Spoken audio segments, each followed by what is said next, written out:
compare à Madonna ou à Michael Jackson. La chanteuse donne tout dans sa vie publique et rien de sa vie privée, sauf aux enfants malades auxquels elle consacre un peu de son temps dans la plus grande discrétion. Pour le reste, Mylène Farmer préfère le silence, sa nature profonde, comme elle le dit et comme nous allons pouvoir le constater sur ces images. Le 13 novembre 2001, un paparazzi a bénéficié d'un sacré coup de chance puisqu'il a réussi à prendre en filature Mylène Farmer depuis son domicile. Un exploit quand on connaît la vigilance du service de sécurité de la star.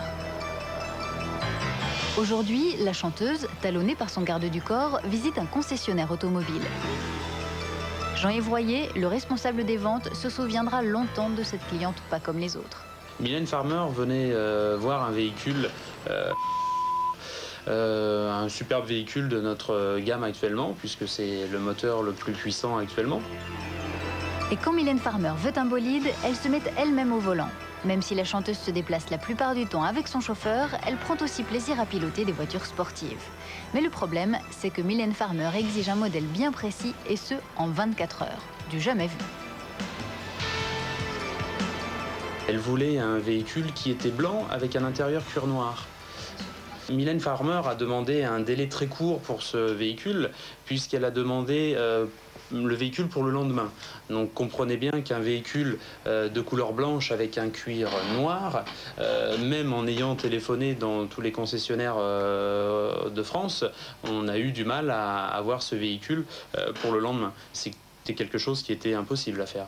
Et si pour Monsieur Royer, à l'impossible nul n'est tenu, il n'en va pas de même pour Mylène Farmer. Et quand elle sort de la voiture, son intention n'est pas de renoncer à son achat.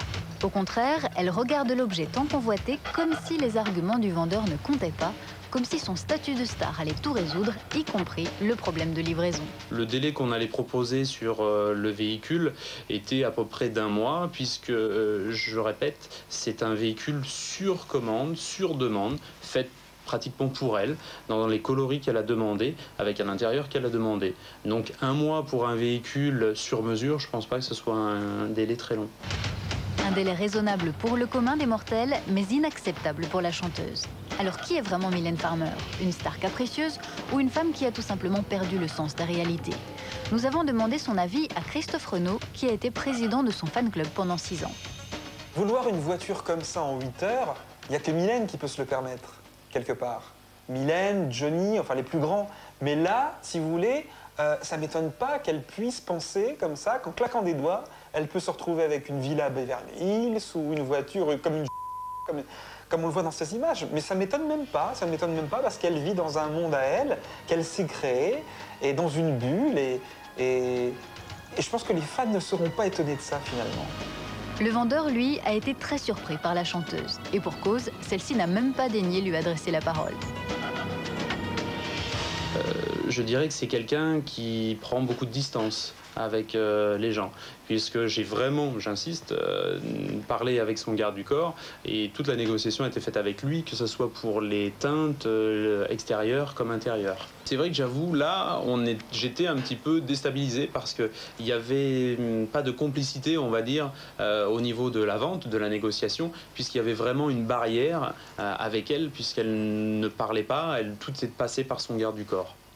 Pour la première fois en 20 ans de carrière, Monsieur Royer a donc été contraint de décrire les qualités d'une voiture sans jamais parler à l'acheteur. Mais cette façon pour le moins étrange de communiquer n'y change rien, la vente de l'automobile ne peut pas se faire, au grand regret du vendeur. La négociation s'est très mal passée avec Mylène, puisqu'elle n'a pas parlé. On était toujours avec son chauffeur et jusqu'à la sortie, je n'ai pas pu lui serrer la main. J'ai serré la main à son garde du corps, je l'ai salué, mais elle n'a pas répondu.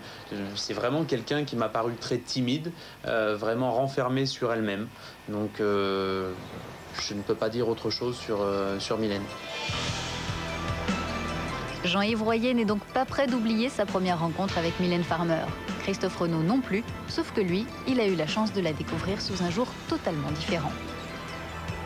C'est vrai qu'on la connaît timide, on la connaît un peu sauvage, mais en fait, un jour, je l'ai vue d'ailleurs en vacances, c'est la seule fois où je l'ai vue. C'est un souvenir d'ailleurs mémorable parce qu'elle est rentrée dans une boîte, dans une discothèque, et là, elle a payé la tournée à tout le monde. Tout le monde y est passé, elle s'est éclatée sur la piste de danse. Et en fait, on la croit assez réservée, mais en fait, c'est quelqu'un qui finalement peut-être joue un sacré personnage. Alors Mylène Farmer, Dr Jekyll ou Mr Hyde, impossible de répondre. En tout cas, une chose est sûre, ces images prouvent qu'elle a quand même une vie sociale.